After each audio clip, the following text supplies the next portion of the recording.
France کے شہر دردون میں واقع تاریخی لاسکو غار آج بھی سیاحوں کی دلچسپی کا مرکز ہے، جہاں تقریباً 17,000 برس قبل زمانہ قدیم میں بنائی گئی پینٹنگز اور عجیب و غریب مجسمے موجود ہیں۔ یہ غار ستمبر سن 1940 میں چند دوستوں نے دریافت کی اور سن 1948 میں اسے سیاحوں کے لیے کھولا گیا۔ اس غار میں تقریباً 2000 پینٹنگز اور مجسمے موجود ہیں۔ کہانی کچھ یوں ہے کہ ستمبر سن 1940 میں فرانسیسی گاؤں مونٹینیارٹ کے جنگلوں میں چند دوستوں کو سیر کے دوران زمین پر پڑی ہوئی چند قدیم پینٹنگز دکھائی دیں۔ ان کا کتا زمین کو بےتابی سے سونگھنے لگا تو انہوں نے اس جگہ کی صفائی کی اور دیکھا کہ ایک بڑا پتھر زمین کو ڈھانپے ہوئے ہے۔ اس پتھر کو ہٹانے کے بعد وہ زمین سے متصل سیڑھیوں سے اندر اتر گئے اور جلد ہی ان کو ایک بڑی غار ملی، جس کے در و دیوار پر بڑی بڑی پینٹنگز آویزاں تھیں اور یہاں جانوروں کے بڑے مجسمے بھی موجود تھے۔ تاہم اگلے روز انہوں نے اپنے اساتذہ کو آگاہ کیا، جنہوں نے متعلقہ حکام کو اس غار کی جانچ پڑتال کا مشورہ دیا۔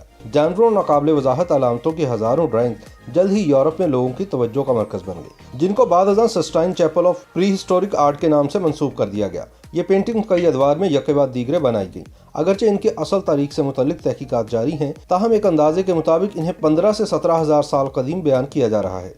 چونکہ لاسکو کی یہ قدیم غار موسمی اثرات کے دوران خستہ حالی کا شکار رہی، چنانچہ مقامی ماہرین اس میں موجود ڈرائنگز اور پینٹنگز کو محفوظ کرنے کی ہر ممکن کوشش کرتے رہے۔ بالآخر دوسری جنگ عظیم کے بعد اس کی تزئین و آرائش کا کام شروع کیا گیا۔ تقریباً 1200 کے قریب سیاح روزانہ اس غار کو دیکھنے کے لیے آتے ہیں۔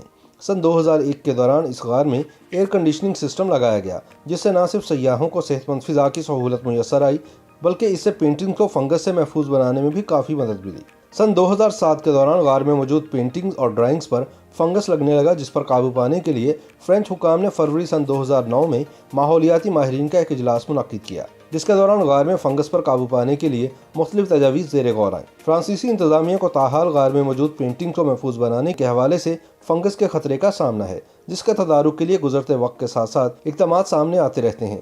قدیم غار کے حوالے سے سن 2011 میں ایک تقریب کا اہتمام کیا گیا، جس میں فرانس، امریکہ، پرتگال، اسپین، جاپان اور دیگر ممالک سے ماہرین کی بڑی تعداد نے حصہ لیا۔ تاہم یہ پراسرار غار آج بھی لوگوں کی دلچسپی کا مرکز بنی ہوئی ہے۔